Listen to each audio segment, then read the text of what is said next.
Bonsoir, bienvenue à tous. Merci de nous retrouver pour Studio Sud avec Sport Sud dans un instant. Un Sport Sud très vivant. Je crois qu'on pourrait applaudir les gens sur ce plateau. Là, regardez, il y a beaucoup de monde.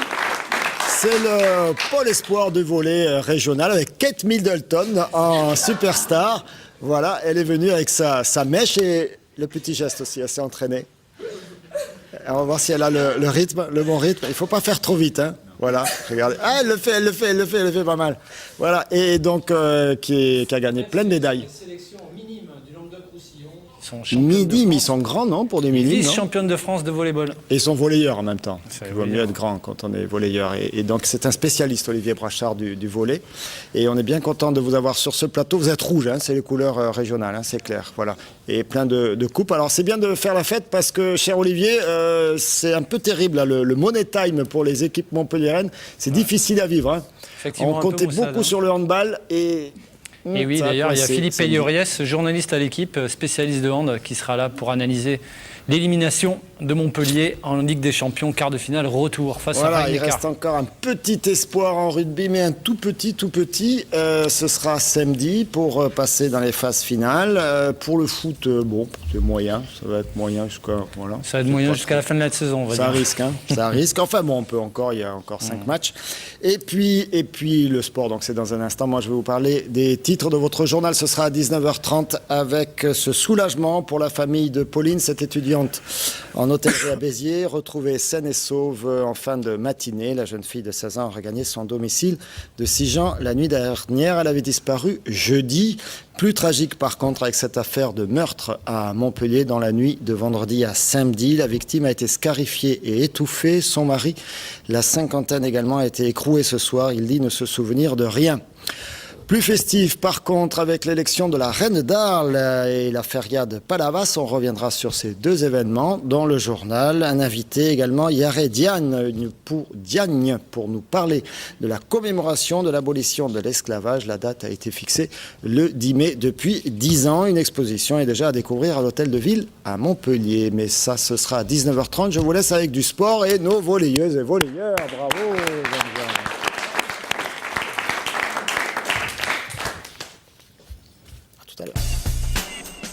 Montpellier Agglomération vous présente Sport Sud.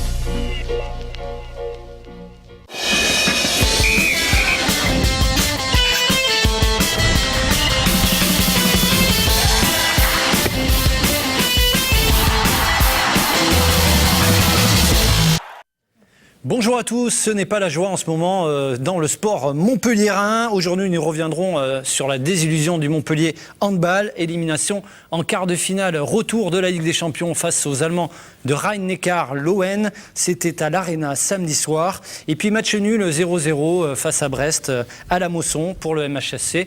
Et puis enfin, défaite des volleyeurs de l'Arago en demi-finale aller des championnats de France à Poitiers. En invité sur ce plateau, Philippe Payoriès, journaliste à l'équipe, spécialiste de hand. Comment ça va, Philippe ? Ça va, merci. Et puis aussi des représentants de la Ligue du Languedoc-Roussillon en volleyball, car les équipes minimes de la région ont été respectivement championne de France et vice-championne de France. Une fille et un garçon, Alizé Cambera-Béraud et Jean Patry. Comment ça va tous les deux ? Ça va très bien. Merci. Alors qui c'est qui est champion de France, qui c'est qui est vice-champion de France ? Les filles sont championnes de France et les garçons champions. Vice-champion. Donc vous êtes tous les deux capitaines de votre équipe et il y a vos coéquipiers qui sont derrière moi et dans le public. Aussi. Alors avec vous, on reviendra bien sûr sur vos titres au championnat de France qui avait lieu à Issy-les-Moulineaux. Et puis sur le plateau également Valérie Deloutre, présidente de la Ligue du Languedoc. Ça va ? Bonsoir, oui, ça, on ne peut mieux avec ces bons résultats sportifs, effectivement. Tout Caroline Trinquet, qui entraîne l'équipe fille, championne de France.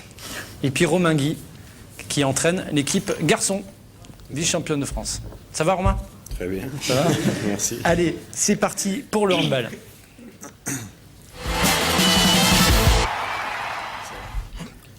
Défaite 35-26 à l'Arena, un score assez dur. Montpellier l'avait pourtant emporté au match aller en Allemagne en faisant le plus dur, en menant de 2 buts avant ce match retour. On y croyait, Philippe, et pourtant...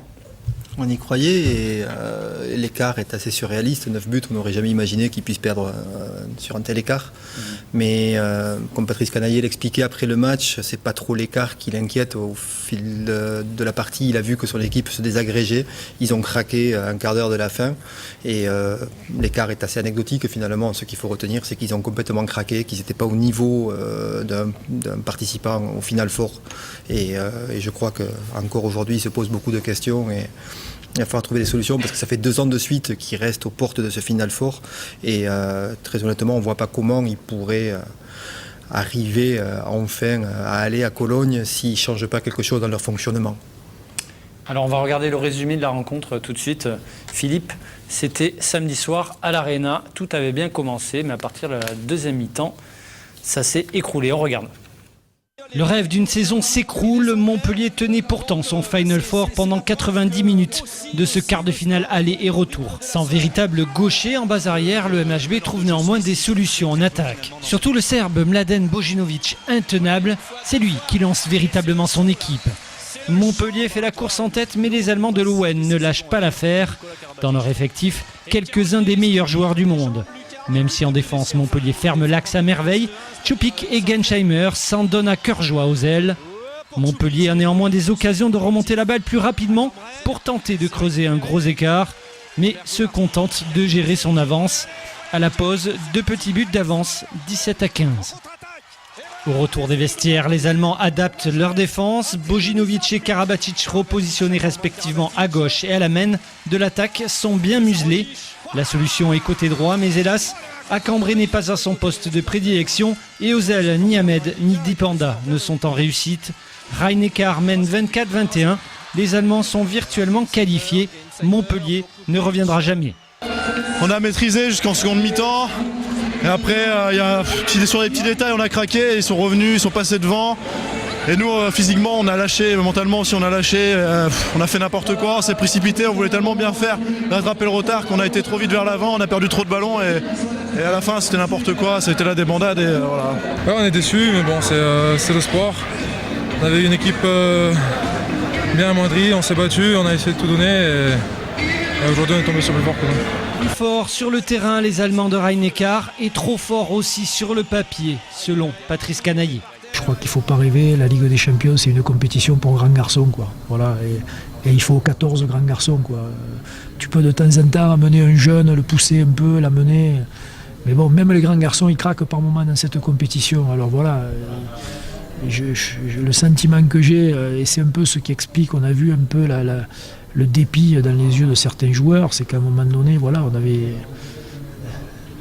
il fallait y aller ensemble, quoi. Voilà, on peut pas y aller à 3-4 dans cette compétition, c'est pas possible, quoi.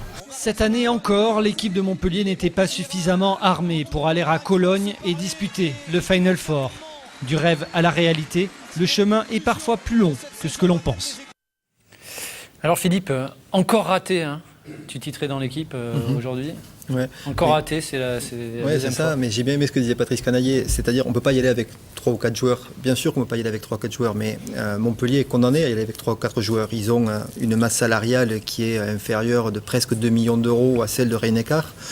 Si il y a des blessés comme c'était le cas cette année, c'était également le cas l'année dernière, donc déjà l'effectif est juste. Si en plus on arrive sur ces matchs-là avec des joueurs importants qui sont forfaits, ça relève du miracle la qualification. Il faut voir que l'année dernière, c'était Karabatic et Kaptichnik qui n'étaient pas là. Cette année, ce sont 2 pivots, 2 des meilleurs défenseurs de l'équipe. Donc, quand on prend autant de buts, ça s'explique aussi par ces absences-là. Et voilà. Et c'est vrai qu'il restait que 3 ou 4 joueurs de ce niveau-là de compétition. Les autres, ce sont des gamins qui, de temps en temps, font un match très correct par miracle, comme Luka Karabatic à l'aller. Mais c'est par miracle, quoi. C'est pas des joueurs susceptibles de reproduire ce type de performance sur la durée, pour le moment en tout cas. Alors des absences à l'intérieur, tu viens de le dire, hein, dans l'absence des pivots, mais des absences aussi sur ce côté droit, et c'est pas nouveau, ça fait quand même 2 ans. C'est pas qui nouveau, manque mais un arrière gauche. c'est un concours de circonstances. L'arrière gauche qui était censé amener à cette équipe, oui, l'arrière droit, c'est Aymen Ahmed. Donc voilà, il est arrivé blessé. Depuis, il traîne cette blessure. Ça fait 2 ans maintenant, et il est sous contrat pour 4 ans. Donc ils sont obligés de faire avec. Donc ils ont essayé de reconvertir Vít Kavtičník sur ce poste-là. Il était blessé samedi. Donc voilà. Après, on essaye de bidouiller. Donc Adrien Dipanda a été totalement absent, transparent. Aymen Ahmed pareil, donc on a mis des droitiers sur ce poste-là, mais quand on met un droitier à droite, l'équipe adverse, surtout quand elle s'appelle Rhein-Neckar, elle sait s'adapter, elle a mis une défense en place qui a... Alors justement, comment Rhein-Neckar a su s'adapter? Ils se sont adaptés simplement en isolant le danger numéro 1 qui était Nikola Karabatic, donc ils ont usé Nikola Karabatic pendant 50 minutes, ils ont laissé les ballons arriver sur le côté droit, et comme aucun des gauchers du côté droit n'arrivait à marquer, ils se sont juste contentés d'user, de fatiguer Nicolas, Mladen Bojinovic, un peu William Acambré quand William est venu sur le poste d'arrière gauche. Voilà, c'était aussi simple que ça. Et puis les ballons qui sont arrivés à Luka Karabatic à l'aller à Mannheim ne sont pas arrivés cette fois. Je pense qu'ils avaient fait un petit peu l'impasse sur ce joueur-là parce qu'ils ne le connaissaient pas. Et puis voilà, quand il a eu marqué 6 buts à l'aller, ils se sont réveillés. Donc voilà, aucun ballon n'est arrivé à l'intérieur et tous les ballons sont arrivés à droite. Mais à droite, c'était la catastrophe. Donc voilà, c'est aussi simple que ça. Beaucoup d'échecs au tir à droite, effectivement. Mais cette tactique, prendre Nikola Karabatic en individuel, finalement, ça me rappelle la tactique de Chambéry en Coupe de France. Oui, c'est un petit peu ça. C'était pas une individuelle, c'était une défense 5-1 avancée avec un demi-strict. Voilà, avec un demi-strict, avec un joueur islandais là, qui s'appelle Sigurdsson, qui est très fort et qui a réussi à couper la circulation de balles et à empêcher Nicolas de prendre les positions qu'il affectionne. Donc voilà, c'est compliqué quand on manque autant de joueurs de s'adapter à une défense comme celle-là. Maintenant, si les ailiers avaient marqué des buts, si les arrières droits avaient marqué des buts, ils auraient changé de tactique automatiquement, parce qu'on ne peut pas non plus laisser impunément des joueurs à droite comme ça, avec des angles de tir. Et pourquoi ne pas mettre des ailiers de métier sur ce côté droit? Parce qu'on a vu Dipanda et Ahmed, alors il y a quand même Florent Joly. Florent Joly, depuis un petit moment, il est dans le doute, en plein doute. Il revient d'une rupture des ligaments croisés, c'est pas facile pour lui. Sur l'envie, quand il est arrivé, après 6 mois d'absence, il a été bon. Depuis, ça fait quelques temps qu'il hésite, qu'il perd beaucoup de ballons, qu'il n'est pas très adroit au tir. Alors après, moi je me suis interrogé dans le journal ce matin sur l'absence en tout cas de Mitar Marquez, c'est un petit gamin serbe qui a 20 ans. Chaque fois qu'il a eu du temps de jeu à Montpellier et qu'il a eu de l'angle, c'est pas un tireur qui est très efficace dans le petit angle, mais dans le grand angle il est plutôt pas mal. Donc voilà, il était sur la feuille, peut-être il aurait fallu l'essayer à un moment ou à un autre.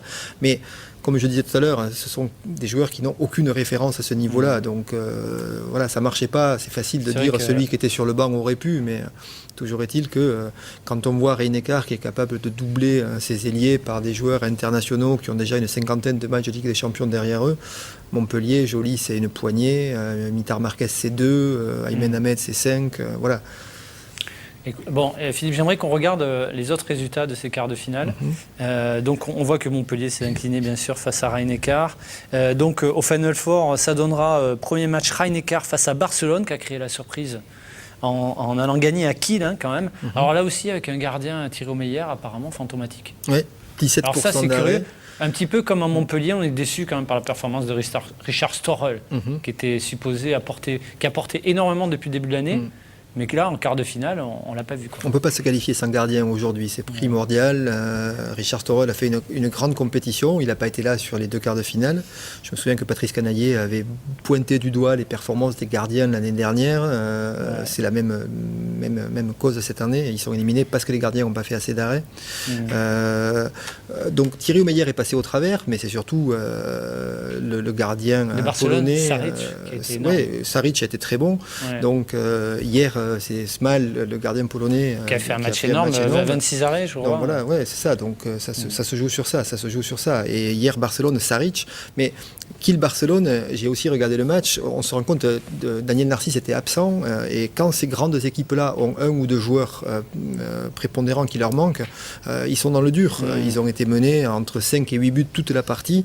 Ils reviennent juste dans le final quand Barcelone a mis les seconds couteaux. Mais voilà, aujourd'hui, même les grandes équipes qui sont bien plus outillées que Montpellier ont du mal lorsqu'il manque un joueur ou 2 des joueurs majeurs, quoi. Alors j'aimerais qu'on écoute Patrice Canaillé après la rencontre, dégoûté, hein, comme il le dit lui-même. L'interview est assez longue, mais ça vaut le coup. suis dégoûté, quoi. Je suis dégoûté du travail qui est fait, du travail qui est réalisé à tous les niveaux, quoi. Parce que bon, le Final Four, à la limite, je vais vous dire, parce que il n'y a qu'un truc qui est intéressant dans cette compétition, c'est pas d'aller faire Showtime à Cologne, c'est de se battre pour gagner cette compétition. Le reste. Mais voilà, quoi, on sent qu'on pourrait avoir une très très belle équipe, mais il nous manque, voilà, je répète, tous les maillons ne sont pas très forts, quoi. Et l'entraîneur, il aimerait bien avoir une équipe avec que des maillons forts. Maintenant, ça s'appelle du pied, ça. Prenez-le comme vous voulez, mais bon, moi j'ai aussi ma part de responsabilité là-dedans, hein. Mais c'est vrai que on a le sentiment que, bon, alors c'est vrai qu'il y a eu les impondérables des blessures. On voit en 5 minutes passées sur le terrain, on voit comment un garçon comme Kavtichnik amène de la détermination, de la rage, et voilà. Tu t'improvises pas, joueur, il ne faut pas rêver. Alors la question qui m'a été posée tout à l'heure, est-ce qu'il y a une différence entre le cas, enfin, non, il n'y en a pas. On voit bien qu'il y a une grosse différence. Il y a des joueurs, toute leur vie, ils pourront s'entraîner tous les jours, ils ne seront jamais faits pour faire ce genre de match. Voilà, pour moi, c'est une réalité. À un moment donné, il faut l'admettre. Alors, c'est pas très... Voilà. En général, les entraîneurs, ils n'aiment pas ça, parce que les entraîneurs, ils croient toujours qu'ils vont faire des miracles et qu'ils vont amener tout le monde au très haut niveau. Déjà, il faut pouvoir se hisser au très haut niveau. Après, il faut multiplier les matchs au très haut niveau. Et voilà, et après, il faut apprendre à résister à la pression de ce genre de match. Manifestement, on n'avait pas suffisamment d'atouts ce soir dans notre jeu, même si l'équipe on a beaucoup travaillé, on a bien travaillé dans l'approche, il n'y a pas de reproche à faire aux joueurs, il y a eu en termes de volonté, de détermination, d'envie, il y avait ce qu'il fallait, mais à un moment donné, c'est pas suffisant, quoi. Il faut avoir aussi les compétences. Et les compétences, tu les as ou tu les as pas. Et avoir les compétences sur un match, c'est une chose. Sur 2 heures de match, c'est encore autre chose, quoi. Alors Patrice Cananier, très très abattu, c'est un petit peu son projet qui tombe à l'eau. Il se remet en question là, sur ses choix, on a l'impression. Le projet, pas forcément le projet, mais il avait bâti cette équipe en pensant qu'elle pouvait aller plus loin que ça. Le fait qu'il y ait pas mal de blessures, ça le handicap. Abattu parce que l'année dernière contre Tchekhov et cette année contre Heinekar, il y avait la place pour passer. Très honnêtement, c'est pas encore du niveau de Kiel, de Ciudad Real, de Barcelone, donc je pense qu'il est abattu pour ça. Et puis il est abattu parce que cette équipe-là va malheureusement pas bouger. À part David Juricek qui est en fin de contrat et qui ne sera pas conservé. David Juricek qui devrait partir peut-être vers Saint-Raph. Oui, qui sera sans doute à Saint-Raphaël la saison prochaine. Donc ils ont juste recruté un ailier slovène qui s'appelle Gajic, qui est un petit peu le même type de joueur que Vít Kavtichnik, moins bon sans doute, mais voilà, c'est un ailier spécifique capable de jouer un petit peu arrière, mais c'est pas encore un gros arrière comme Montpellier a besoin aujourd'hui. Donc voilà, il est abattu parce que il lui reste 2 ans de contrat avec Aymen Hamed, 2 ans de contrat avec Wissem Hmam. Ce sont 2 joueurs dont on ne sait pas s'ils redeviendront de vrais joueurs de handball. Ils ont tous les 2 été opérés de l'épaule de tir. Voilà, donc c'est l'épaule pour des tireurs comme ça, c'est compliqué. Donc voilà, pour le moment, il n'y a pas trop de perspectives et c'est sans doute ce qui l'inquiétait au-delà de la déception de l'élimination. Même pas une recrue, on peut espérer quand même une recrue sur ce côté droit. À condition de pouvoir se séparer d'un des joueurs sous contrat. Et le cas de Michael Guigou, quand même, qui est sous contrat jusqu'en 2012. Est-ce que Mika... Il y a pas mal de joueurs qui sont en contrat jusqu'en 2012, donc il reste un an de contrat aussi à Mladen Bojinovic. Il y a beaucoup de renégociations en ce moment. On renégocie les contrats de Nikola Karabatic, de Vít Kavtichnik, de Luka Karabatic, d'Issam Tej, de Michael Guigou. Voilà, donc ce sont des contrats, des dossiers prioritaires. Hein. Et ensuite, s'ils ont la chance, je vais dire, sans vouloir de mal à Aymen, mais la chance de pouvoir se séparer d'Aymen Hamed, ils pourront éventuellement recruter un joueur sur ce poste-là, mais rien n'est moins sûr pour le moment. Ok, merci Philippe, merci de ton intervention. Montpellier qui joue en championnat, qui reprend le championnat, face à Saint-Cyr cette semaine. On fait une petite pause publicité. Merci Philippe, et puis à la prochaine. Oui, avec plaisir. Et on se retrouve tout de suite après la pub.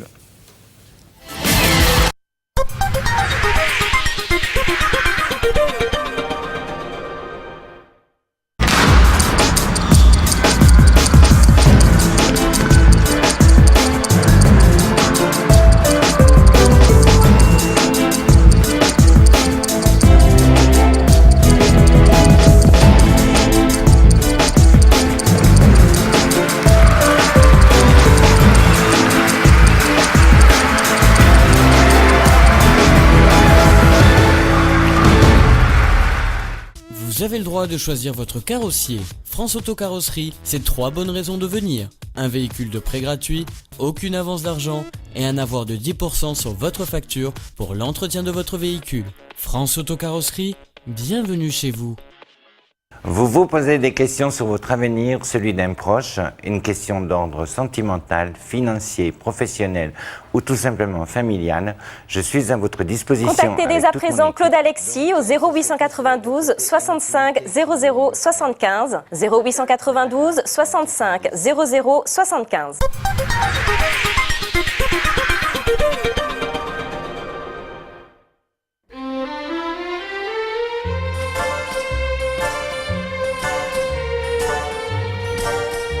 Ah, génial! Merci de vous être arrêté.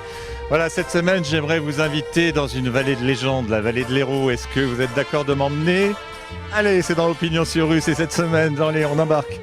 Ah, c'est fermé. Comment? Ah non, ah là là.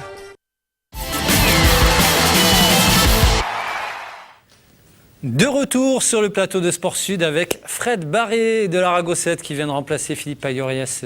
Comment ça va? Ça va très bien. Pas trop fatigué? Déçu de la défaite à Poitiers, mais on a notre revanche à prendre demain, donc on va le faire avec tout ce qu'on sait faire. Demi-finale, Fred, retour du championnat de France à l'Arago demain, ça promet d'être chaud, face au stade Poitevin.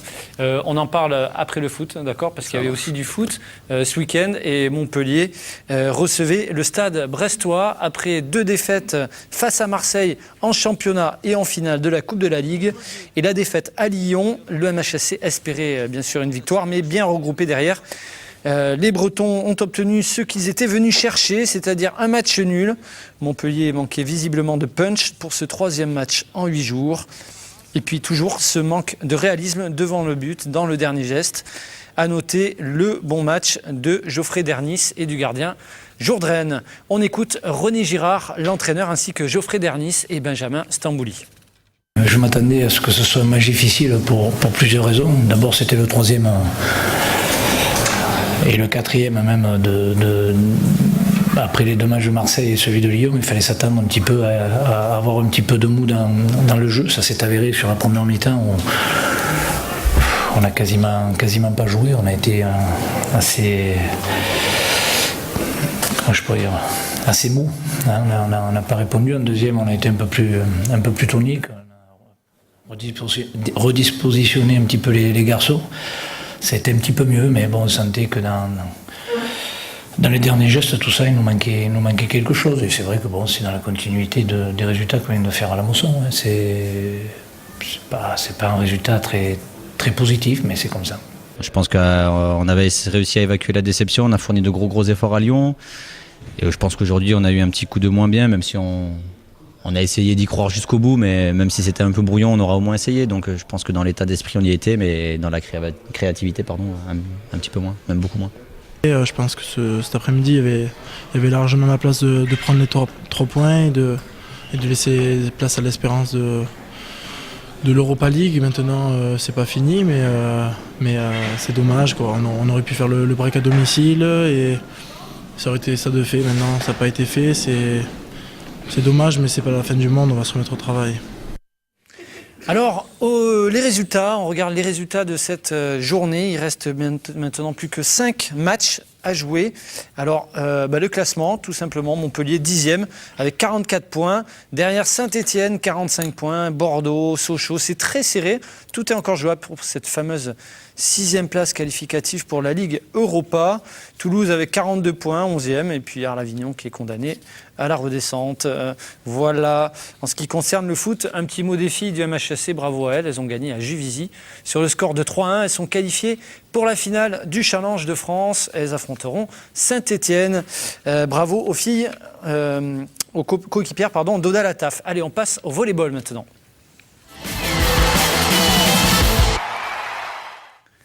Alors Fred Barré avec un dos un peu en vrac, comme on dit. C'est ça. Mais il est là, il est sur ce plateau, Fred. Vous êtes incliné 3-7-0 à Poitiers. 2 sets assez catastrophiques. Et puis après un 3e set plutôt pas mal. 26-24, avec une équipe totalement remaniée En fait, raison des blessures. On a abordé le match avec beaucoup de blessés. Moi qui ne pouvais pas sauter à cause de mon dos. Baptiste Géller qui revenait avec sa cheville de son entorse. Donc on a commencé avec une configuration différente avec moi libéraux et ça n'a pas du tout tourné. Edouard qui est passé réceptionneur attaquant. Et les 2 premiers sets, on a vraiment pris l'eau et du coup au 3e set, on a repris une configuration normale avec Edouard Rollandson libéraux, mais c'était plus fort que nous samedi. C'est avec Poitiers, une équipe qui monte en puissance. J'aimerais qu'on peut voir les images aussi grâce à Pascal Miralles, d'Arago TV. Grand merci à Pascal pour ces images. Donc on voit beaucoup, c'est une équipe très athlétique, de toute façon Poitiers, on le savait. Et puis là avec Antonin Rouzier à la pointe, à tous les postes, ils ont de gros gabarits. Ils ont des internationaux à tous les postes et c'est vrai que c'est dans la presse où ils ont dit que c'était nous les favoris, mais c'était un peu pour s'enlever de la pression. Et sur le papier, c'est vraiment... c'est eux sur le papier, c'est eux qui sont les plus forts. Et malheureusement, à ce match-là, on n'a pas pu se battre avec nos armes du fait des blessures, mais on espère chez nous jouer autrement que ce qu'on a produit là-bas. Alors, vous avez joué libéraux, Fred. C'est un poste que vous avez déjà évolué libéraux ou pas jamais?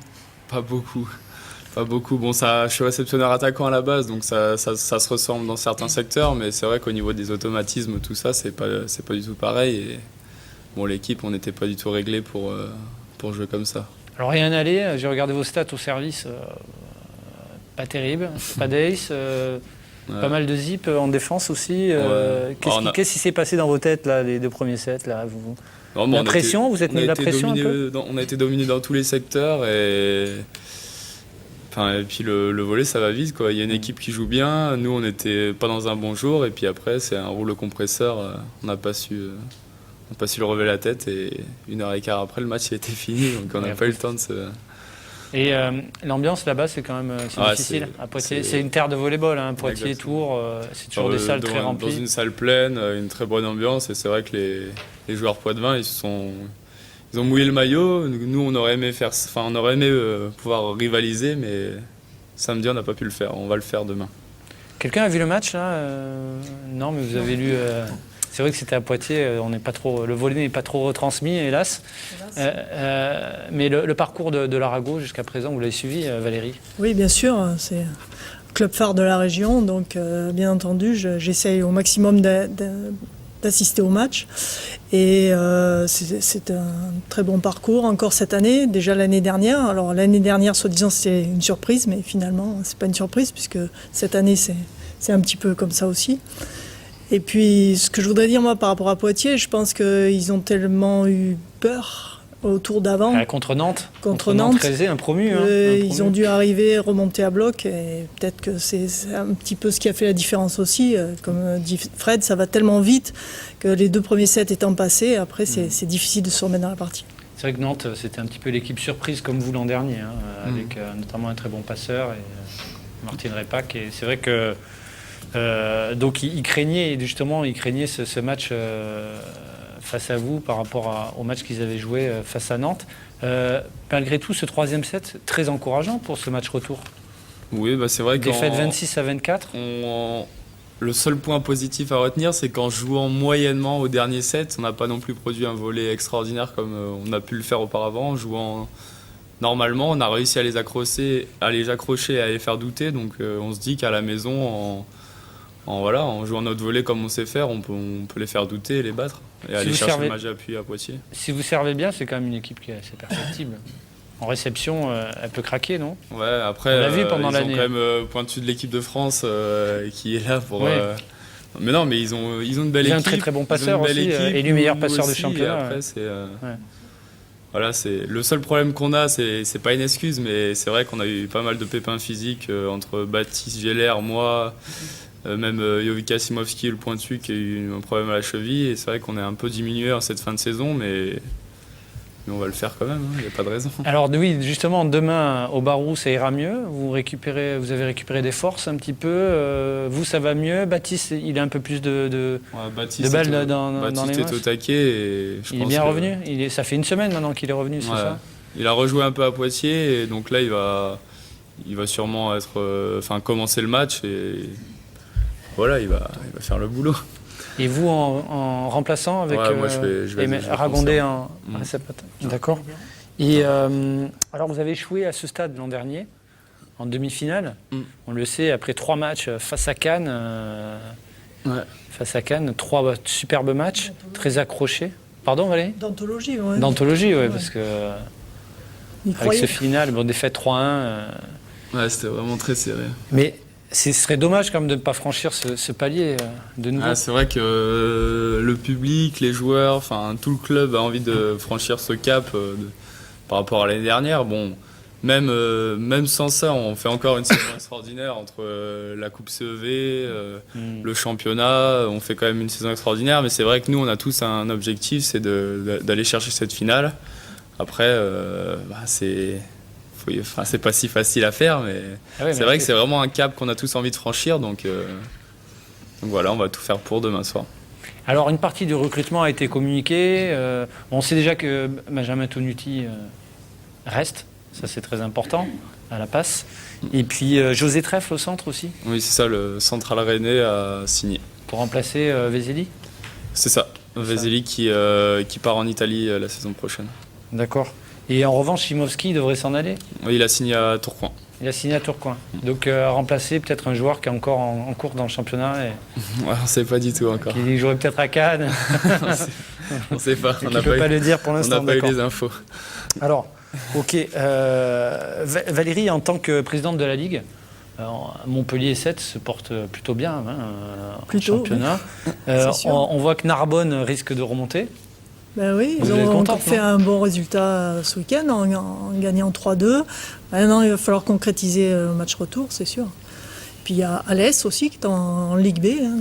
Et puis les filles, ne les oublions pas, qui ont fait pour leur remontée au plus haut niveau en Ligue AF à Béziers, qui jouent la 5e place là, et qui ont perdu de justesse ce week-end contre Évreux. Et c'était pas un résultat attendu, je pense, en début de saison. Elle jouait plutôt le maintien. Donc, oui, le volleyball, et notamment le volleyball de haut niveau, se porte très bien en Languedoc-Roussillon. Alors, juste pour finir sur l'Arago, demain, le 7e homme, hein, il va compter encore. Hein.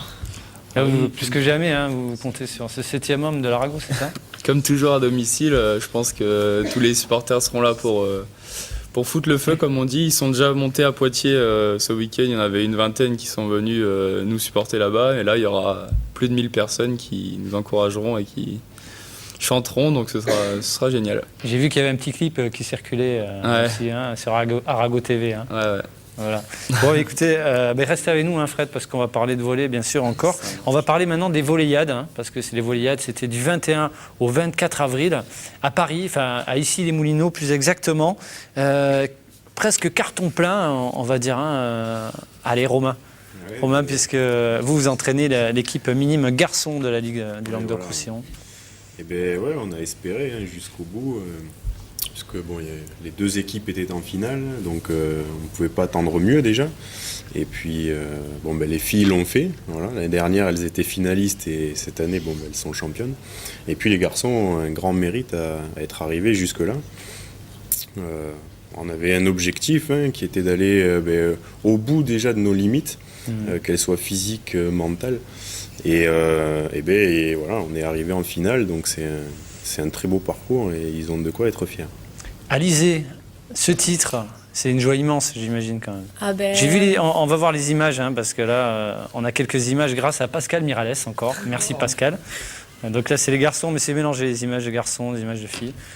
Alizé, c'est une joie immense, hein. Ça fait quoi là d'être championne de France ? Par rapport à l'an dernier où on a été vice-championne, là, quand on a vu qu'on a marqué le premier point, on était super fiers parce qu'on a réussi ce qu'on voulait faire depuis le début de la compétition.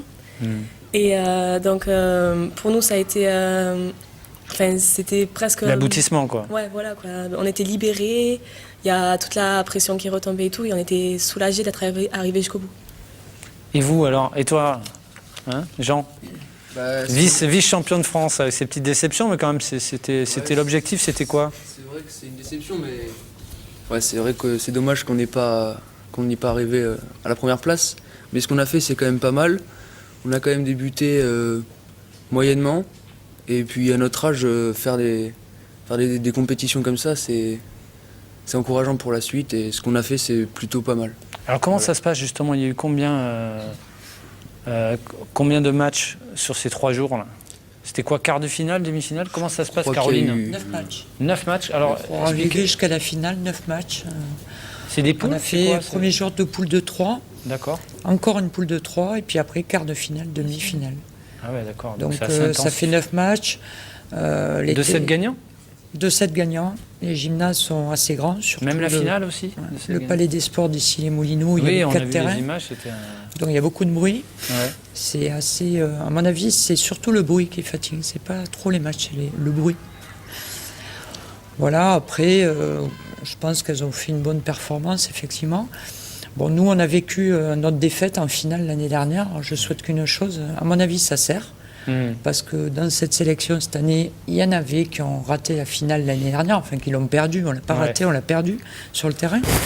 Et je pense que quelque part, ça sert. Ça sert. Et je dirais le petit plus, bon là il y a 5-6 clubs représentés dans la sélection, et je pense que le petit plus, c'est que, comme l'a dit Canaillé tout à l'heure, pour gagner, il faut être ensemble. Et elles ont su tout donner, le meilleur d'elles-mêmes pour arriver à gagner cette finale. C'est pas une joueuse qui l'a gagnée ou deux, c'est un collectif entier. Et juste avant de faire la possibilité, on voyait garçons et filles ensemble, là, comme ça. À la fin, il y a une grosse solidarité là, entre régionaux. C'est important dans le volley d'être collectif. Et puis, ouais, on attendait, nous les garçons, on attendait qu'elle gagne. Et puis on est rentré sur le terrain. Et Languedoc-Roussillon, ensemble, filles et garçons. Et juste, vous avez perdu contre qui? Nous, contre la Côte d'Azur. Contre la Côte d'Azur, ouais. Et vous contre l'Alsace, c'est ça? Mulhouse, centre de formation, ouais, Mulhouse, tout ça, d'accord. Ok. On fait une petite pause publicité, puis après on continue par les volleyades. Et bien sûr, on parlera de ce tournoi international cadet qui a lieu à la Grande Motte. On en parlera ensemble.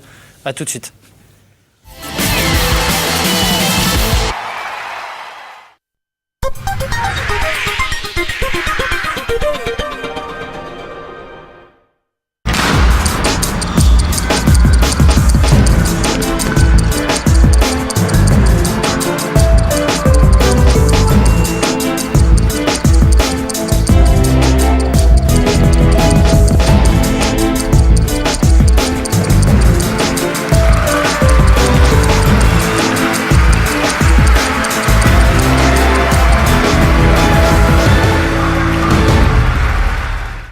Vous avez le droit de choisir votre carrossier. France Auto Carrosserie, c'est 3 bonnes raisons de venir. Un véhicule de prêt gratuit, aucune avance d'argent et un avoir de 10% sur votre facture pour l'entretien de votre véhicule. France Auto Carrosserie, bienvenue chez vous.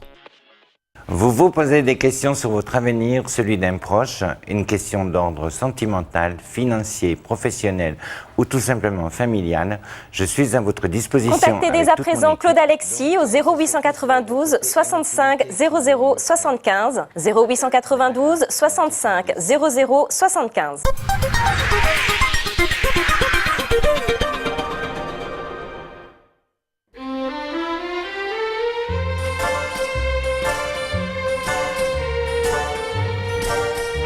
Ah, génial! Merci de vous être arrêtés.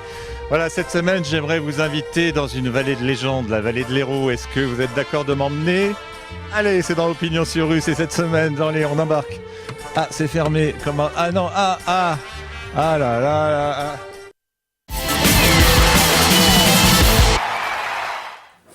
De retour sur le plateau de Sport Sud avec les équipes minimes filles et garçons de la Ligue de Languedoc-Roussillon, volleyball, je vais y arriver. Romain, ce palmarès, c'est une première pour la région ou pas? Oui, et en filles et en garçons, ouais. C'est a priori la première fois que... Championne de France et vice-championne de France. Et vice-champion, ouais, voilà, c'est la première fois que la Ligue arrive à ce niveau-là, donc c'est une belle performance. Ouais. D'habitude, c'est plus des places d'honneur. Caroline, toi qui as l'habitude... de les faire 3 dernières années, ces les filles ont fait 3e, seconde, première quand même, sur les 3 dernières années.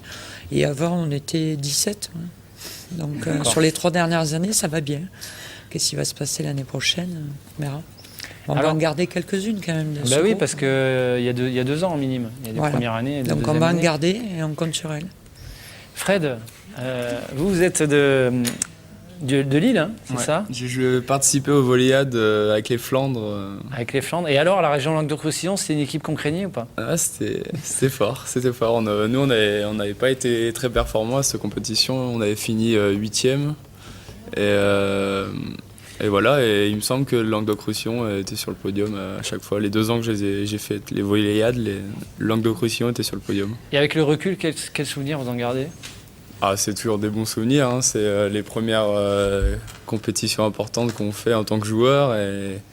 C'est les premiers souvenirs c'est grâce aussi à d'amitié, non aussi, de bonnes expériences. C'est comme ça qu'on rencontre les autres joueurs d'autres régions, qu'on crée des liens. Et puis surtout, ces premières expériences de haut niveau, mine de rien, ça commence à jouer très bien. Et c'est là où sont détectés les joueurs qui rentrent dans les centres de formation régionaux et nationaux après. Donc.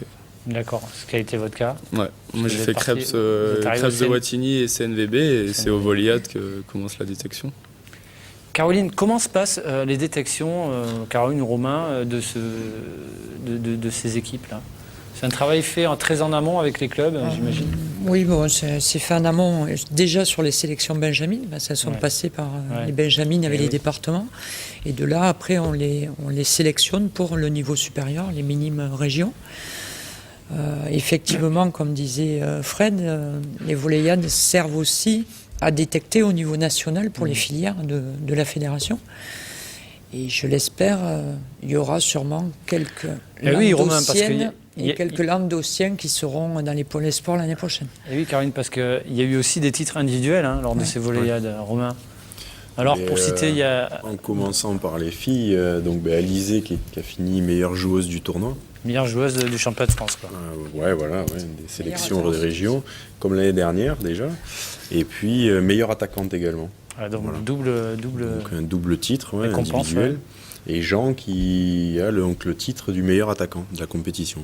Voilà. D'accord, effectivement. Donc, et vous, après, ça vous intéresse d'intégrer ces filières nationales? C'est sûr, c'est intéressant vu que là, c'est intéressant d'aller jusqu'au bout du haut niveau. CNVB, tout Centre national de volleyball, qui est à Montpellier en plus, ça. Ouais, c'est ça. Et je suis déjà dans un pôle espoir, donc je pense que c'est parti pour aller jusqu'au haut niveau, je l'espère. D'accord. Je pense que je suis bien parti. Là. Ok. Et tu mesures combien? 1,97. 1,97 ? Ouais. Effectivement, 1,97 en minime, c'est... De quoi ? Il est plus grand que le libéraux de l'Arago. Alors, où on était Pardon, il y a eu d'autres titres individuels. Oui, il y en a eu d'autres. Donc, chez les filles, il y a Margot, là, qui est dans le public, meilleure passeuse. Margot Bouzinac. Après, on a eu meilleure arrière défense de mademoiselle Romane Ruiz. Et on a eu meilleur espoir. Il donne un titre du meilleur espoir, dont Elena Cazotte, qui est que première année, qui est derrière toi. D'accord. Voilà. Donc, on a eu 4 récompenses. Vous venez de quel... Alors, il y a les clubs phares. Alors, les clubs phares, je ne sais pas s'ils sont phares ou non. Je peux donner les clubs d'appartenance des joueuses, éventuellement. Oui, voilà, ouais. Bon, il y a Gruissant, il y a 4 joueuses de Gruissant, 3 joueuses de Béziers Volleyball, le club qui est aussi en pro, une joueuse de l'Arago de 7, avec un entraîneur, Pascal Mirales, qui fait les images. Ouais. Et puis après, on a une joueuse qui n'est pas là, mais de Mende Volleyball. Oui, c'est vrai qu'on a tendance à oublier, il y a Lozère. Et une joueuse de la Croix d'Argent. Donc voilà, ça se situe quand même. Et en garçon, c'est mieux. Différents départements. Et en garçon. Montpellier Volley, Arago de 7 et Narbonne. D'accord. Pour cette année. Il y a eu d'autres années où il y a eu Mende. La Croix d'Argent aussi, c'est arrivé. Et voilà, ça dépend des générations, quoi. D'accord. Ok. Alors, il y a un vivier de joueurs importants en Languedoc-Roussillon, Valérie. Oui, je crois que traditionnellement, le Languedoc-Roussillon est quand même une terre de volley. Et voilà, c'est prouvé encore cette fois-ci. Moi, j'ai bien aimé entendre d'où venaient toutes ces joueuses, ces joueurs, parce que c'est pas un club, c'est pas deux, c'est vraiment toute une région qui est derrière le volley, donc c'est bien. Puis avec les filles Depuis 2 ans, on a quand même créé ce centre permanent régional grâce au soutien de la région, puisque le ministère n'a pas encore reconnu notre structure, et on s'aperçoit que le travail porte ses fruits, et donc on est très content. La présidente est très contente de cette situation. Alors, il y a un événement ce week-end, c'est la marche au-dessus, on va dire, c'est cadet, c'est la catégorie supérieure, c'est le tournoi international de la Ligue organisé à la Grande Motte. Vous découvrez l'affiche avec 4 personnes, et notamment Fred Barré. Vous êtes 4 parrains parce que vous êtes champion d'Europe cadet. C'était quand? Il y a 4 ans. C'était il y a 5 ans. Ouais, 5 ans. Il y a 5 ans, c'était à Vienne avec l'équipe de France cadet, et enfin, c'était un souvenir mémorable. Et voilà, champion d'Europe avec l'équipe nationale cadet. D'accord. Et donc il y a 4 joueurs de cette époque-là qui jouent en Languedoc-Roussillon, notamment à Sète et à Montpellier. Et vous êtes parrain de cet événement. Romain, cet événement, il commence jeudi, vendredi, samedi. Quelles équipes? 2 sélections françaises, plus une sélection, l'équipe d'Argentine, l'équipe d'Algérie et l'équipe du Maroc, c'est ça? Du Maroc, oui, voilà, c'est ça. Il y a 2 sélections nationales, on a la chance de les recevoir. Donc la sélection nationale de l'Algérie et la sélection nationale du Maroc. Et donc accompagné de la sélection régionale de la Provence et du Languedoc. D'accord. L'objectif de cet événement, c'est quoi? Eh bien, c'était monter un tournoi international pour proposer à nos cadets régionaux un tournoi de qualité. C'est la première édition cette année, donc on part avec 4 équipes. L'objectif, c'est d'essayer d'étoffer avec des équipes étrangères ce tournoi. Voilà. Donc ça permettra à la Ligue du Languedoc-Roussillon de présenter un tournoi de niveau cadet intéressant dans le Languedoc. La Ligue avait besoin de mettre en place ce genre de tournoi, Valérie? C'est le problème de la catégorie cadet pour laquelle maintenant il n'y a plus rien d'organisé au niveau Ligue. Les cadets sont pris en charge par les équipes de France. Du coup, voilà, ces jeunes joueurs qui sont titrés ou pas loin d'être titrés en minime, du jour au lendemain, ils n'ont plus de compétition, et on s'est dit que c'était une bonne idée de continuer à leur proposer un niveau de jeu et un objectif, parce que c'est bien beau de s'entraîner, mais il faut aussi qu'à un moment donné, on joue un peu et on rivalise avec d'autres équipes. Voilà. Comment ça se passe? Parce que les équipes de sélection cadette, il y a quand même une équipe sélection cadette en région? Cadet et cadette, ils n'ont pas de compétition. Ça ne fait plus partie des attributions des ligues. Voilà. Les ligues doivent gérer les minimes, les départements, les benjamins, et après les cadets, cadettes sont pris en charge par les entraîneurs nationaux, quoi.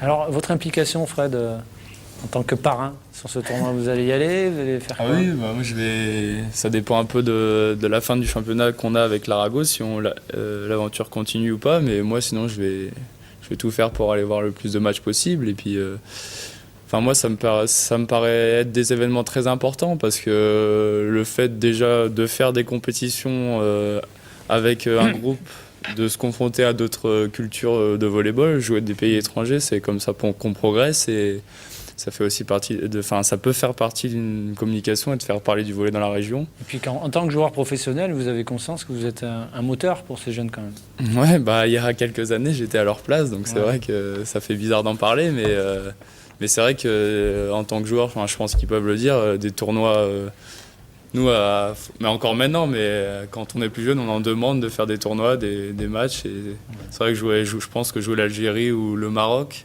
c'est vraiment des très bonnes expériences pour les joueurs du Languedoc-Roussillon. Alors, pas facile d'attirer des jeunes quand même en ce moment, avec le handball qui est champion du monde, enfin des jeunes dans le volleyball, je veux dire. Notamment le hand vous prend pas mal de jeunes, non? En lycée, en collège, je veux dire. On n'est pas champion du monde, on n'est pas champion olympique, donc effectivement. C'est pas facile de rivaliser avec le hand, non? C'est moins facile. C'est moins facile. Et puis le ça hand, se voit, il y a moins de jeunes qui veulent faire du volleyball, ou par rapport à il y a quelques années? Non, je pense pas. Et encore moins peut-être chez les filles, parce que le volley est quand même un sport qui est tout à fait adapté pour les jeunes filles, parce que au niveau musculaire, au niveau développement, c'est un sport qui embellit je dirais.